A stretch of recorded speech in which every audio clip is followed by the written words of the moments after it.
I'm Alex Hopkins, your on-air producer, and I am really pumped for today's show. I met Marcos Garibay at DINK, Yeah. which is the Denver it's an expo for artists in hmm the area, mostly, and ink being the key term there, mostly for comics. But you do something interesting. You are the program and film director for Tomorrow Maker Films. Yes. Yes. And I was super intrigued because, first of all, when I walked by your booth, there was a kid there, hmm right? I believe he was in high school, Yeah. about that age, Uh-huh. right? Younger end, I believe. But it was really cool to talk with him about, he was talking all about this, like, real film production, right, that he had Yeah. done. And it was really interesting. And so I made sure that I got your card because I wanted to get you on here to talk about your work with Tomorrow Maker Films and exactly what all that entails. You have an exciting film coming out soon. hmm So we will get to that. But before we do that, and what I do with every guest that I have on here is I have you talk a little bit about yourself and your background Sure. and how you got into Tomorrow Maker Films, which is your own company. Yeah. Yes. So, first of all, how are you? I'm great. Happy to be here. I'm excited. Yes, I'm happy to have you. So let's go ahead and talk about your background and honestly, what ignited this passion for filmmaking? Sure. Yeah. Yeah. It's a combination of things. A kind of a perfect creative storm that's been brewing for most of my life. I grew up all over the state, Springs, Durango, Pueblo, and once we ended up in Durango, my mom, who's from Mexico, noticed a real lack of culture. So she took it upon herself to start a folklorico dance group to kind of make people aware of um, just the beautiful Mexican culture and our dances and variety of music. So naturally, as her son, I had to be in the group. I didn't really have a say in the matter, and it was, I mean, it was the best experience I could have asked for at that age. I think from fifth grade to freshman year of high school, it just kind of became this family thing. I performed all over the state, learned different kinds of dances, and just really bonded with these kids that who wouldn't have known each other otherwise. So that experience was pretty impactful, and now I find myself in this strange role reversal where I'm the instructor dealing with kids in the same age group and like, oh, how did mom do that? So I think that's been the strangest and coolest part of this whole journey. So going back to the dance group in Durango, we learned a lot about culture, performing, the arts, what it takes to build a performance. And I think a lot of those lessons translate into any medium, whether you're making music, a film, a play. Like you have to put the work in, and people don't see that. They see the finished product, and you have to be willing to do that. So learning that at a young age is something that has meant the world to me. Moving forward after our time in Durango, my family moved to Pueblo, where we spent the next 10 years. And it was around high school where my brother and I started really getting into music production, like hip hop and things like that. And we really had an ear for, wow, who made that beat? Who made this beat? And we just kind of became obsessed with producers, and we had our favorites, and we decided that's what we wanted to do. So we started our own production company out of our father's house. We made a studio out of this basement space, and we did that. I mean, my brother's still doing it, so it's been close to, I don't know, 20 years. And we produced for different artists all over the state, wrote for them. We created our own music, and we just loved it. Eventually we hit a ceiling in Pueblo and decided to come to Denver. So we opened a studio in Rhino in the taxi development right when it was a new thing. So we spent about 5 years there, different spaces. The final space included a dance studio, which was kind of full circle for me to do that. And we had yoga and recording upstairs. It was just a lot. And this was on top of trying to do our own stuff and make this business work. And I think looking back, with hindsight, we were just a little too early. So the dance studio didn't really work, and we kind of had all our eggs in that basket. So, we downsized, did a smaller studio off Larimer and 30th, and then eventually moved to home studios because we just wanted to do our own stuff.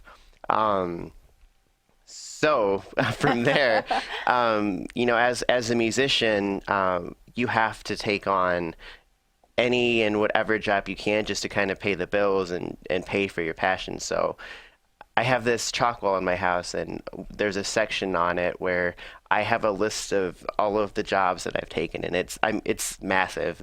Everything you can think of is on there. And one of the last ones after busser at a Mexican restaurant was a paraprofessional. So I took a job at a school not knowing how I would, really work with the kids, and I ended up loving it. I ended up having a real knack for it. And after a few years in different positions, I was able to kind of give some of my own passions back. So I did a few after school clubs. I did like a comic book one. I did. I want to pause just for a second and ask you to explain a little bit what paraprofessional is in the education space. Yeah. So I think it was a special ed paraprofessional. So it's almost like a teacher's aide, somewhere between a teacher's aide and a teacher, and anything in between. So my role when I first got into the school system was to kind of stay in class with some severe needs students in elementary, help them with their work, kind of chaperone them throughout the building just based on their needs. And then from there, I went into kind of the general population and did like reading interventions, behavior, or I would kind of work with kids that had emotional or behavior needs and kind of either calm them down or give them breaks and just kind of got to know all the students from doing that. And so that's kind of what I know that's a long answer, but no, it's you painted a great picture with that though. But was there any certification you needed to get for that, or I think if you want to move past that, definitely. Like I ended up becoming a full-time substitute, so I had to get all of that. But for para, no, it's a really great entry position. I think if you're considering or on the fence about doing something in education, that's a great place to really see what it's like. That's where you can really cut your teeth. I have never heard that term, so I love that you are sharing that. Thank you so much. It's definitely... It was a great experience. I imagine. Yeah. Super rewarding, I bet. Sure. Yeah. And I wasn't prepared for that. I'm used to not feeling, good about the work that I do to pay for my creative endeavors. So that was a very nice change. I bet. Yeah. Well, and the nice thing, too, about it is that it's getting your work done in the field that you could want to be in without investing too much money on a career path that you're not sure you're into. Exactly. I love hearing about that. So, okay, paraprofessional. Okay, yeah. Yes. So once I started to get to know most of the students, I thought it'd be fun to do a few after-school clubs. And, I did a hip-hop dance one. I did a comic book one, which is also my another great passion, comic books. And then I thought it'd be fun to do like a film thing. I did some music videos for our production company before and thought like maybe doing some film stuff would be fun, like a different kind of experience. And I had written a few comic books, had some concepts, and I thought it might be fun to try and adapt one. And in my mind, I was thinking, okay, this might be like a 3-week project. That's, that'll be fine. And even now, like I'm still terrible at time estimations or how much things will cost or how much to charge, but I was super off. It's been 4.5 years or 3.5 years now, and still at it. And it just, that 3-week project just blossomed to this thing that took the whole year. And once we finished our first project, me and the original kids decided we wanted to keep going, and we took a week off and then haven't stopped since. That is amazing. I want to talk a little bit more about the foundation of Tomorrow Maker Films, but I do have a few follow-up Okay, questions. sure. You mentioned that you grew up all over the state, Grand Junction, Pueblo, the Springs, and you eventually moved to Denver. You also have this quote unquote starving artist. Yeah. Like you have a passion and you're gonna hone that passion no matter what, no matter where you are. So I imagine that in different areas of Colorado, it was kind of a different market Sure. to look into. Tell me a little bit about your experience with that. Now, granted, I know it was while you were growing up, so you're a little limited on what you can sell Yeah. and what kind of jobs you can have, but your dreams never go away. Right. Right. Yeah. Yeah. It's been it's a bit of an unconventional path. I'm driven by the passion and let that kind of take me to wherever it's supposed to take me. And I learned a lot. I think Durango, if I were to go back, it'd be interesting. I think there's a lot of room for creative enterprise there. And I think one day it'd be nice to, I mean, even if it's just like filming for a week or something, it'd be really fun to go back and do something creative there again. And it's a beautiful part of the state to do that yeah, in, too. Yeah. And I have this reoccurring dream where I'm trying to go there as an adult to visit and be a tourist and do something creative or write a script, but I can never quite get there. I'm not sure why I have that, but eventually I'd like to go there and do something.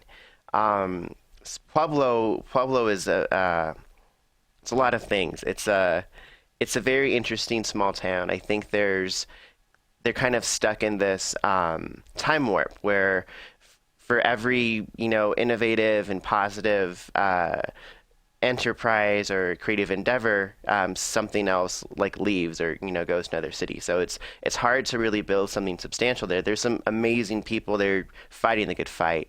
I had a college professor that I failed her class. I mean, I would just write ideas for my production company and during her lectures and never did work, but we connected and she became a really positive supporter, and she was determined to like bring art to Pueblo, and years later she created this creative corridor, and they have a building and there's artists doing residencies, and it's amazing. So there's some really cool people there fighting to break that stigma.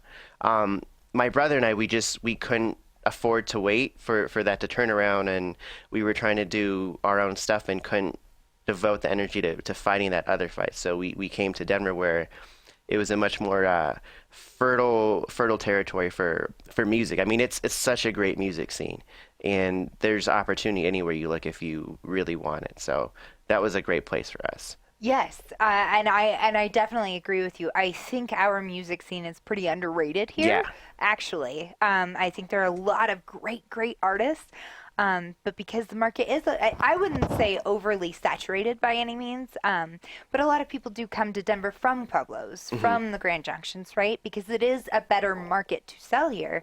But that being said, a lot of people get looked over. Yeah. Yeah. Yeah. So you got to keep your eyes peeled for those great artists that are out there. And I love to see that. I too grew up in a small hometown, right? And so there is a mentality for a lot of people, like, if I'm going to make it big, I have to live in a bigger city. So we don't blame you and your brother for leaving, obviously, because you wanted a bigger market. You wanted more people to be able to hone that gift that you have. But also trying to move and fight for getting that in your hometown is a whole battle on its own. So I completely agree with you. That was a tough decision to make. Sure. But you did, and you moved to Denver, and you started at the school as a paraprofessional, which thank you for the new term. I love that. And so let's talk about the founding and the history of Tomorrow Maker Films, and also what your mission is with that.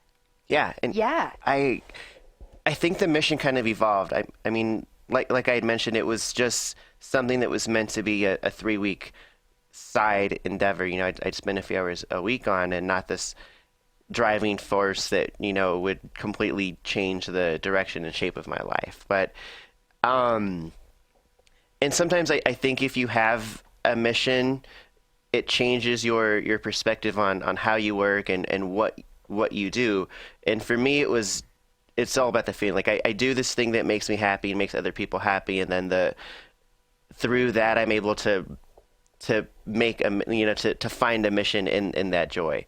And I think for me, it's just giving people a way to express themselves in a way they never could, while building something that's collectively bigger than all of us. And that opportunity, I think, is something that it's hard to appreciate at that age. I mean, for me, it was. I had to become an adult to realize how lucky I was to grow up the way that I did. But I want to give them that same experience that I had, where they can look back as an adult and be like, man, my whole life would be something very different if it wasn't for this period of time. Oh, 100%. You mentioned earlier what it takes to build a performance. That's what you Yeah. learned, especially with the dance group with your mom. And you're right, not a lot of people are afforded that opportunity to bring artistry into their lives. The whole art, whether it's dancing, music, writing, any of that. It's really tough, I think, for some people to hone in on how much it takes to go in Yeah. to that performance, because we all appreciate a movie, right? We all love going to the movies and watching this great action film or romance or whatever, Sure. what genre.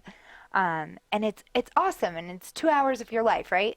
But it's countless Ah. hours as editing. It's countless hours and making sure that the script is just right and making sure that the shot is Right. perfectly shot, right? Rewrites, and then rewrite, and version 12.0. I mean, it doesn't end. Yeah. Yeah. And they don't see that. Like, there's a lot of kids on this waiting list that want to join, and they're really about it and they're so excited. And once some of them get their chance and they're on their first day, they're like, whoa, this is not what I imagined. Like, this is so much work for so little. Like, we spend an hour on a moment that may be 30 seconds once it's all put together. And it's really an endurance test. Like, a lot of people are not built for it, and I think that it's I don't know. It's really interesting to see people come to the conclusions that, like, okay, this is worth it. This is worth it for me to put more of myself into it, or others are like, okay, this is not what I'm about, and I appreciate this so much more now. So either way, you kind of get to them, and it changes their perspective on things, and I like that. I think that's cool for people to walk away from this thing feeling differently about the process. Yes. And I love hearing that. I love hearing that you're influencing the next generation of filmmakers, essentially, right? Yeah. Yeah. So tell me what these kids do exactly. Are they only actors? Do they work on the script? Are they a part of the costume department? Tell me more Yeah. about their roles. Originally we all did everything. Like costumes, like we'd collaborate on script ideas. I'd teach them to run the equipment, and as we moved forward and the projects would get more ambitious and elaborate, we kind of specialized. Like, some kids just want to act, and that's fine, and other kids like to have their hands in everything, and then I have some that do everything but act, more of the producer types. And it's really cool to kind of have people that have their own, like, sub passions that we can, like, connect with. So if I have, like, an idea for a costume, I can send something over, and that kid will have this, like, kind of heads up exclusive look at something that's coming that the other kids aren't aware of. So we have, like, little sub departments, and that's kind of how we work. And I think with the heavy hitters, the older ones, they're at a point to where they can kind of fill whatever shoe needs to be filled in the moment, which is, it's been really helpful on some of these less than ideal shoots. Like, we were in a river last week shooting, and that was an interesting experience. But we had a really good team, and we were able to just power through it without getting caught up in the things that were not ideal in the situation. Oh man, that's so fun. So we keep saying kids here, Yeah. but I feel like we should define ages, Sure, yeah, right? Like, yeah. that makes the difference. We're not working with 5-year-olds, right? Yeah. Yeah. I say we as if I'm a part of this. You're not working with 5-year-olds. These are high school. Yeah, they're going into high school. They're finishing up 8th grade. Most of them are going into high school. The next gen, the second generation, kind of what I'm referring to, the cast of our next film, they're going into 7th grade, and I think that will they're probably going to carry the torch moving forward. So Yeah, and I mean, it sounds like they're really close, sixth to ninth or seventh to ninth grade, but they're completely different animals, completely different. Yes, I definitely want to talk about that. We have about 4 minutes left in this segment. So, gosh, I have so many questions. I'm so excited we have two segments to talk about this. So, one, you mentioned that this has been from a 3-week project Yeah, in origination to now 4 years. So, is this all one big film? Are we doing mini sure. That's a good films? question. Yeah. Yeah, the original story was supposed to be like this first chapter, and introducing like the characters, the world, and then we would spin off into like a second volume and solo projects or prequels. And we kind of went in that direction for the first few years, and then we got to a point to where I realized that like we should set our sights on the big pie. Like we should go for Netflix, we should go for Hulu, we should make something to that standard, which explains why it's taking so long.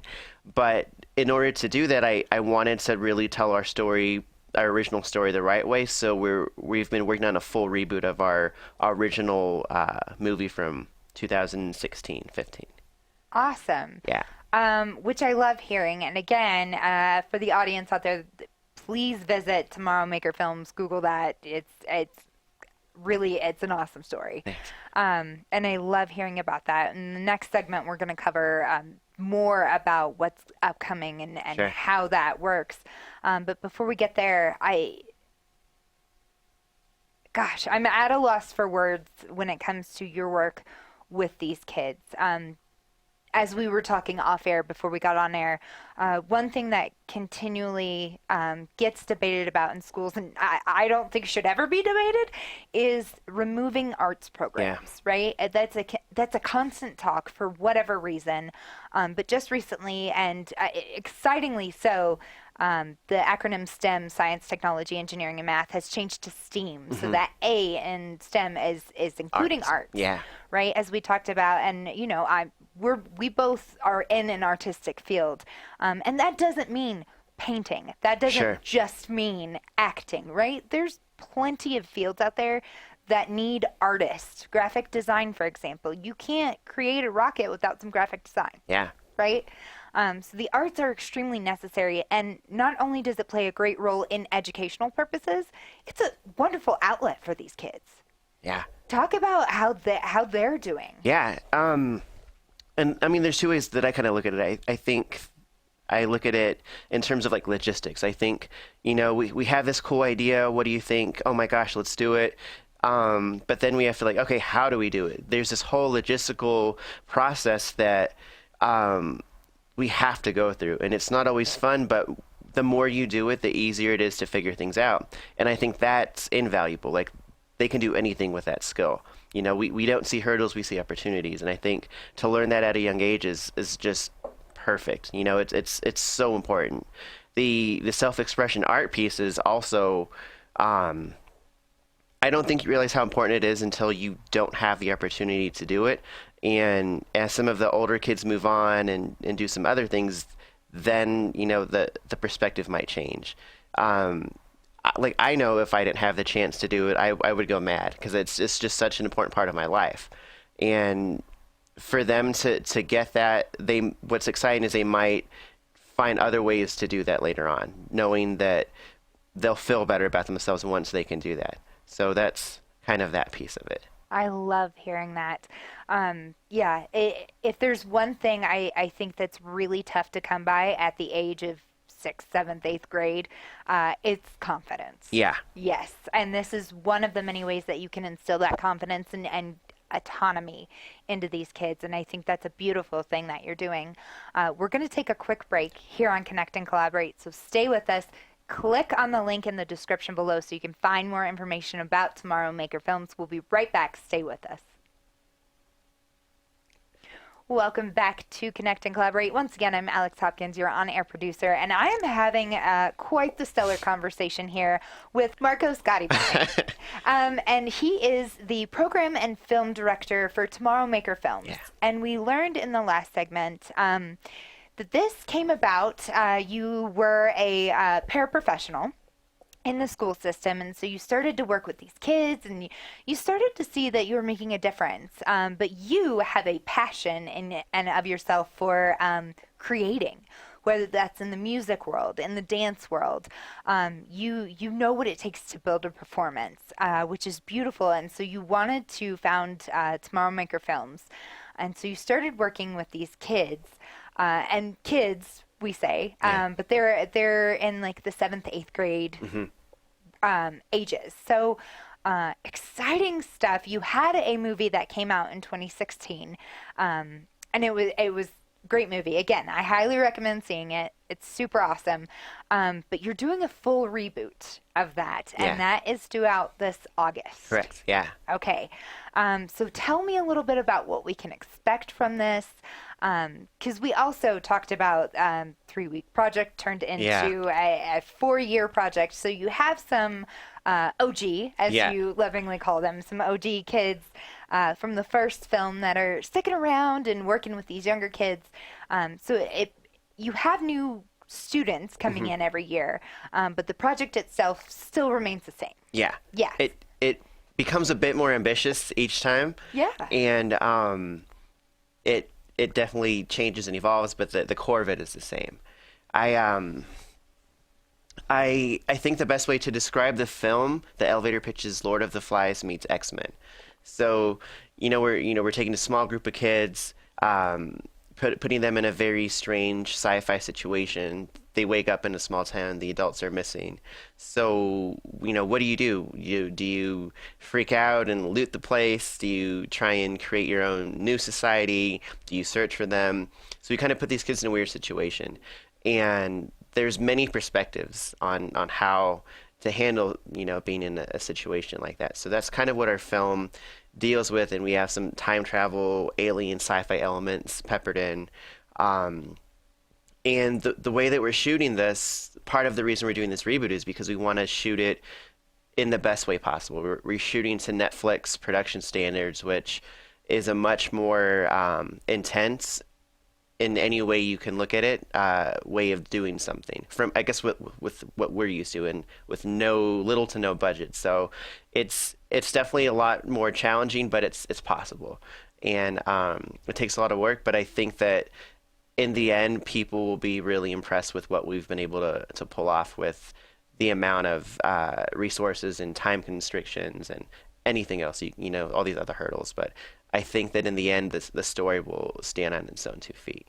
Awesome. Yeah. And interestingly enough, so let's get down to the business Sure. of Tomorrow Maker Films. So the interesting thing, I think, to me, and one thing that I just learned, this is completely funded by you. Yeah, Yes. completely. Completely funded by you. So this is not school funded. No. This is not even community funded. No. Right? So all of the equipment, all of the editing time, all of that value, that's all been you. Yeah. Yeah. Which is so heartwarming to hear, that you have such a passion that you're willing to make your day-to-day, your 9 to 5, so to speak, all go in. All of your funds are going in for this project, because you have such a passion for it. It's clearly something you believe in, and that helps these kids grow, and they see that, and they see your hard work behind that. So I commend you, Thank you. sir. That is some hard work and some real dedication on your end. Obviously, you do have a little bit of support from parents and teachers. Sure. Yeah. Yeah. So Which tell me is- about that. Yeah. Well, once we had our very first premiere event, in 2016, some district board members approached me, and for the next year, we kind of had this carrot dangled over us that was district funding, and the promise of it was like mind blowing. But eventually, we realized this wasn't going to happen, so we decided that we would make it work one way or another, and we became this kind of rogue organization that. That's just made it work. Teachers have been amazing. They've, allowed us to have meetings in classrooms, filming in classrooms, filming in schools. Custodians have become our best friends, because we're the last ones in the building. It'll be 9 o'clock and we're the only people there. So, we have meals together, and we build these relationships that have allowed us to keep going. Um, and I think that showing these kids that you can do a lot with a little bit is everything. Because what we can do is it's turning out to be better than the original concept. And I think that that idea can blossom into many things for these kids as they pursue their own endeavors later in life. Awesome. Yeah. I cannot, first of all, thank you enough for showing that passion, and instilling that in our next generation. That's truly how things get done. But that being said, so you fund this. This is Yeah. all your baby. But you keep mentioning that you have this Netflix standard that you want to hit, Yeah. right? Yeah. So let's talk about the next steps here. Sure. Because the dream would be to have this funded outside of your pockets, Yes. right? Yeah. And to continue And to making, just do this. yes, Yeah. and to not have to worry about making ends meet on your end. So let's talk about your talks, your meetings, when it comes to Netflix, Hulu, Amazon Prime, wherever you would like to stream this. I mean, I'm sure you would love to be on the big screen, but more and more people are watching these Netflix originals. They're tuning in at home because it's easier. I don't have to put on pants and go to the Right. movie Yeah. theaters, Yeah. right? That's the best. Yeah. So tell me about that aspect of it and how that endeavor has been for you. Yeah. It's kind of set the standard for what we need to do production wise. And I think if we're not up to there, then it's either a reshoot day, a rewrite, or cutting stuff out. And it really was just me researching, well, what does it take to do, to get on there? And Netflix is obviously the best, and they have the biggest reach, but it's not the only game in town. So I kind of looked at the competition and figured out, all right, well, this is what they require, this is what they require, this is kind of the path that you need to get to these places. And I reached out to people that have, either got really close or made something happen, and kind of took their advice, created my own game plan, and kind of had multiple paths set up. Because what I've learned is there's no your destination in this whole endeavor is never where you think it's going to be. So I have to be open to different possibilities, and as long as the quality is there, I think the door will open for wherever we're meant to be. Whether that's Hulu, Netflix, Amazon, YouTube Red, Dust. There's a lot of really cool options out there. So right now I'm very just focused on, let's just make this the best thing we can make it, and then I can stress out about the next thing. But we're close. Like, we're really close, and I think that the story is unique enough to where people would binge it. I'm filming it as a movie and a series. So there's two formats to the story, an 8-episode series or just a movie, a feature-length movie. And it's definitely structured in a way to where you can, like, stay at home for a whole Sunday and just binge the whole thing. Because I think the story moves at a pace that's compelling enough to keep you home the entire day. Yes, which is easier and easier to do, I would Yes. say, these days.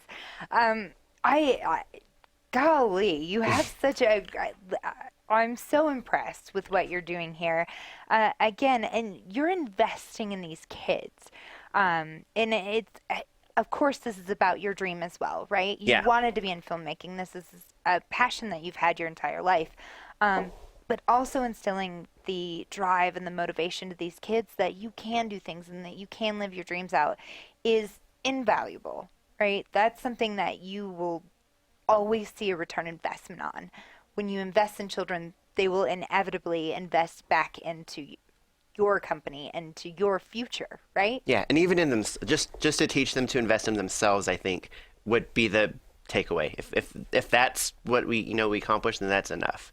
Because I don't know if they have, all of them have the systems at home to do that, to be like, well, what if I do sacrifice and cut stuff out and be very determined? I could make myself this different, better thing.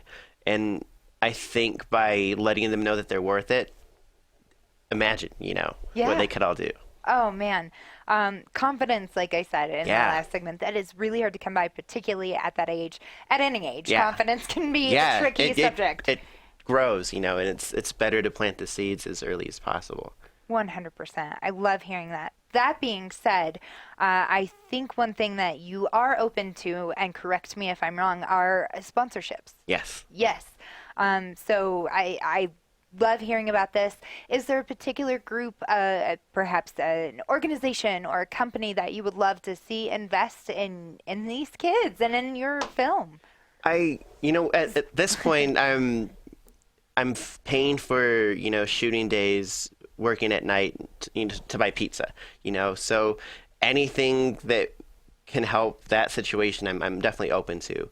At the same time, there's a social message in our films. We deal with a lot of things that these kids go through on a regular basis. Like clean water's a factor. Families that are dealing with a frightening immigration policy. Like these are issues that these kids live with. So I think to find sponsors that care about some of these issues that these kids have to deal with on a regular basis would be all the more, it would just make things much more, I don't know the word. It would just feel good to know that we're working with someone that has an interest in improving some of these situations. Oh, absolutely. So you are not discriminatory for for anyone that Yeah. wants to donate. Yes, they can. Yeah. And again, we have information in the description below. You can find the video link, your promo link for the video that's coming out in August. So Oh. exciting stuff. I'm going to switch Sure. on you just a little bit, and I want to see what the future holds. So we know that we had the first film in 2016, and that was exciting, and then we're doing the full reboot. Yeah. So this, and that will premiere in August. So what's next on the horizon for you? So as we've been shooting this movie, there's tribes of kids. So they're in this world without adults, and they form little groups. There's one that we call them the nomads, and they're more mysterious. They live in the forest, and they have their own thing going on. They kind of stay out of the main story. But I just wanted to like put a story to them, and the more and more I thought about it, the story kind of evolved, and I thought it would make sense to make it a prequel, so we can kind of show these kids in their world before things got crazy. And you'll see that it still wasn't ideal. Like these kids still had some pretty legitimate struggles, and then you introduce this this conflict that puts them in a very earth-shattering situation. That's not as sci-fi as the Tomorrow Makers, but it's still pretty earth-shattering. And so that's this concept. And we're going to use our younger kids, the next generation, like these kids that are going into 7th grade will mostly make up that cast. And it's very interesting. They're young, they're a little bit more wide-eyed, they're new to the process, and they're just very excited. I think everyone working on the current film we're war-torn. I think we're definitely in need of just a break and some R&R, but I'm also very excited to jump into this too. So I can keep going.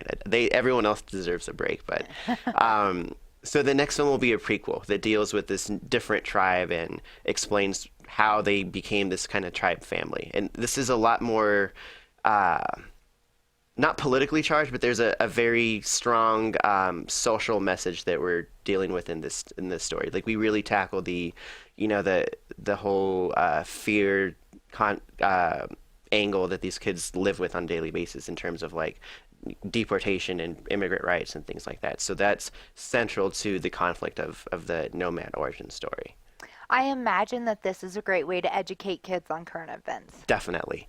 Yeah. And to put their own to do that while giving them this outlet it's a weird combination, but I think that it makes them care about it in a way that they might have not been able to before. Yeah, I don't know about you in 7th grade, but I definitely didn't. I didn't care about current events. No. And the biggest thing I cared about was if my crush saw me looking stupid, right? Yeah. That was my big takeaway. But I again, this outlet is so much more than just an extracurricular after-school activity. This is a way to get their voice out there. And they're making things, which can never be underestimated when it comes to a growing person, right? You get to see yourself making stuff. I want to ask you where your inspiration comes from. as we talked about, you were born to be a performer, in performance, in art, in the art world. But that inspiration, as you said, everyone else can take a break. I'm ready to keep going. Yeah. How do you stay motivated? Where does that all come from for you? If you can answer Yeah, that, even. no, it's sometimes my answers get a little too just too out there. And I really know. I think I can tap into this source or this ether where there's just ideas that are ready, and I feel like if I don't do something with them, they'll go to someone else. So I try to my best to give them the attention, because I feel honored to have these ideas. Like, this could have been someone else, and I have this concept, this idea, so I owe it to wherever it came from to try and make it real as best I can. So there's that. My brother and I grew up loving X-Men, Marvel comics before it become the dominating force of pop culture, which is crazy. Like, I can't believe I saw a movie where Captain America was fighting with 30 Avengers. I mean, it's unreal. Like, we play with our toys in the mud and imagine scenes like that, but here we are. So that was just growing up, following these productions, hearing like, oh my gosh, there's a director, they're actually going to make a Captain America, like Wolverine, all of this stuff, and it's real. And following that process, I just kind of fell in love with it. Like, I loved hearing like, oh, this guy is attached to play this character, and this production is moving on to this stage in development, and I just loved that, and I thought it'd be really cool to go through that with something that I was attached to. Like, I can't make an X-Men. I'd love to do the Marvel reboot of the X-Men now that Disney has those characters back, but until then, I have other characters that I love and care about that I can tell lots of stories with. So I guess that's where it comes from. I wanted to have that experience for myself. Yes. I guess you're more of a nerd than I thought. Yeah. No, yeah, wear it proudly. Yes. Yeah. Totally. Those comic books and the comic movies really played more a role than I originally thought. Yeah, So that's cool huge. to know. And it is. We live in an exciting time. This nerd culture, crazy, right? Yeah. I don't think that I ever thought that my love for Storm was going to get to be this big. Yeah. Right? And it's just getting started. I think Just getting started. the new Marvel version will be just like Yeah. We have no idea. It's going to get so much better. So I it's think very so. cool. It'll be very refreshing. Yeah. I want to ask you if you have any advice for someone that's in a position like yourself before you were founding Tomorrow Maker Films, kind of in a place of, I have all this energy, I have all these great ideas. What next? Sure. Yeah.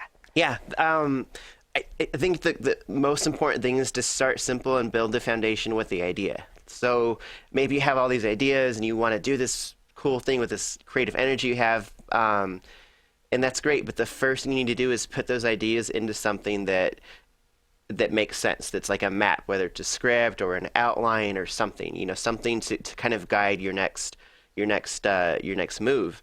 And once you feel good about that, you take the next step, which is, okay, so what are the pieces I need, And then once you do that and just focus on that, everything kind of reveals itself or falls into place. And I think the moment you put everything on the table, you're either going to do a little bit, and get nowhere, or just be overwhelmed by fear and not move at all. So that's kind of the best advice I could give, is figure out one thing at a time, put your all into it, do your best, and then move on to the next part. And so, I mean, that could be anything from, I'm going to write the best version of the scene tonight and then focus on filming it, tomorrow. And a lot of that is like, here's 2 hours to prep. You have to, and that's still devoting that time to filming. You're not worried about the next thing. You have to just be very, very focused. Yeah. And that doesn't, it's easier said than done, because when you're creative, you want to, send that energy everywhere, but you can't really do that when you're trying to do your best work. Yes, you do. I like that. You have to hone in a little bit. That mentality of one day at a time. Yeah. Right.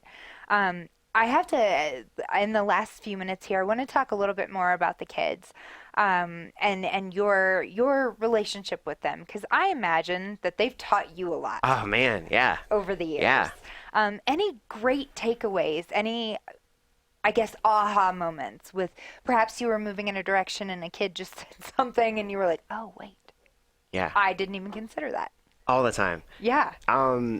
I have this folder when I'm going through footage and, bloopers, good takes, delete, but there's this other folder that I've been throwing stuff into, and it's just like, I call it cool behind the scenes moments. And there's just these, like, the camera will be running, and these hard drives are not cheap, so it's valuable footage if I save it, but it's the camera's rolling and I'm sitting there like trying to figure out how are we going to do this shot. And then a kid will just be like, well, what if I did this thing and instead of doing it like that, I'll be over here and I'm going to make this expression because I think that'll say more than what it says. And I'm like, oh my God, like, yes, that's everything it was supposed to be. Like, and I just like, I lose my mind. Like I'm animated and I'm like, this is so much better. And I have this collection of those moments, and the further we get into it, the more frequently they happen. And I think that's really cool because that energy still has to go somewhere after we're done with this. And where that goes, like, that's cool. It's cool to wonder where that'll take these kids. Oh man, yeah, that is awesome.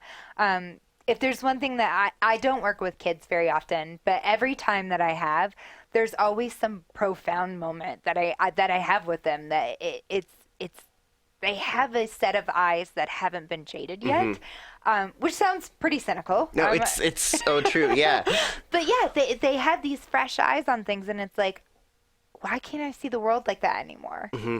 Yeah. Yeah. I had a tough time growing up. I wasn't ready to be an adult, but the more I talk to kids, the more apparent it is that I am very much an adult. Yeah. Yes. So again, we have your full reboot coming out in August, and then the next project that you have coming up is going to be a prequel of sorts. No release date on that yet, but when do we start that filming? That actually starts in a few weeks. There's some kids are going to Mexico, and then there's a little bit of stuff I want to shoot in the schools before they're shut down. So we're going to have to just take advantage of this time, but it's going to be a very different process. I'm very excited to move forward with that. Oh man, yeah, such exciting stuff.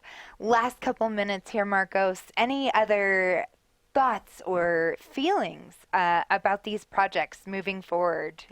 It's refreshing. You're building this thing and you live in your head, and I'll have ideas. I'm like, oh man, I should.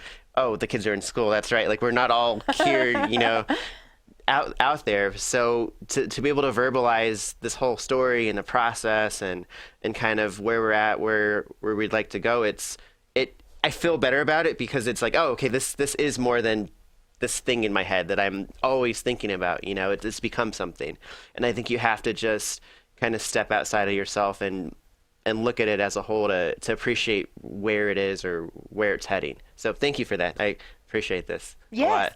Oh, my pleasure. Yeah. Yeah. No, I think you're doing wonderful work. You're pulling these kids and you're giving them invaluable lessons, both in life and future career, and how they eventually can be able to give back to their communities as well.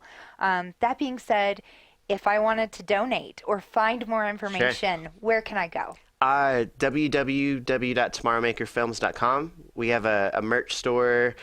There's a donate button. You can watch our stuff. It's a pretty cool website. We have Instagram. We update that daily. Instagram is Tomorrow Maker Films. Same with our Facebook.